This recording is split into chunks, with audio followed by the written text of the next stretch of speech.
लोकसभेच्या निवडणुकीनंतर आता विधानसभा निवडणुकांचे पडघम देशभरात वाजू लागले आहेत.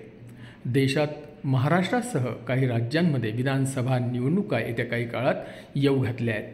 या निवडणुकीला सामोरे जात असताना केंद्रातील सत्ताधारी भारतीय जनता पक्षाने महिला मतदारांना आपल्या बाजूने करण्यासाठी जाणीवपूर्वक प्रयत्न केल्याचे दिसून येत आहे. देशातील करोडो महिला मतदारांना आकर्षित करण्यासाठी केंद्र सरकारने राबवलेल्या लखपती दीदी योजनेचा वारंवार उल्लेख भाजप आणि त्यांच्या मित्रपक्षांकडून होतो आहे. केंद्राच्या धर्तीवर महाराष्ट्रातील महायुती सरकारने मुख्यमंत्री माझी लाडकी बहीण योजना जाहीर करत विधानसभेच्या दृष्टीने चांगली खेळपट्टी तयार केली आहे. राज्यात ही योजना जाहीर होताच या योजनेचा सर्वदूर बोलबाला झाला. महिलांनी या योजनेला राज्यभरात जोरदार प्रतिसाद दिल्याचं चित्र आहे. विधानसभा नजरेसमोर ठेवून तातडीने लाभार्थींना पहिला हप्ता सरकारने दिला. त्यामुळे विरोधक चांगलेच कात्रीत सापडल्याचं बघायला मिळालं. योजनेला विरोध केला तर महिला मतदारांची नाराजी ओढवण्याची शक्यता आणि दुसऱ्या बाजूला योजनेवर बोललं नाही तर राजकीय लाभ सत्ताधाऱ्यांना मिळण्याची शक्यता अशा कात्रीत विरोधक अडकले आहेत. महायुतीत देखील लाडकी बहीण योजना आपल्यामुळेच आणली गेली हे भासवण्यासाठी युतीतल्या सहकारी पक्षांची चढाओढ देखील पाहायला मिळते.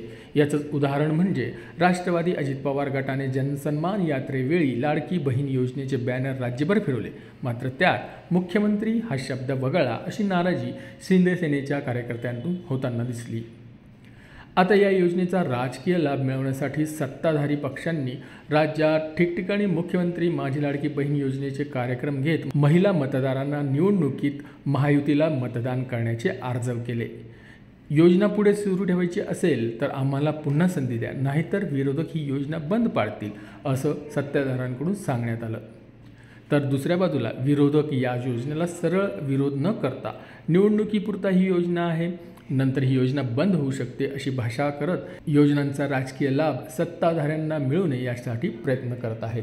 एकीकडे राज्यात महायुतीकडून लाडकी बहीण योजनेचा जास्तीत जास्त प्रसार केला जात असताना दुसरीकडे पंतप्रधान नरेंद्र मोदींनी देखील महाराष्ट्रात येऊन महिलांच्या योजनांबाबत प्रसिद्धी सुरू ठेवली आहे. देशात महिलांच्या योजनांसाठी खास 6,000 कोटी रुपयांचा निधी मंजूर करण्यात आलेला आहे. या निधीमुळे लाखो बहिणींना लखपती दीदी बनण्यास मदत होणार असल्याचं पंतप्रधानांनी सांगितलं. महाराष्ट्राचा विकास करून जगभरात नावलौकिक मिळवायचा आहे.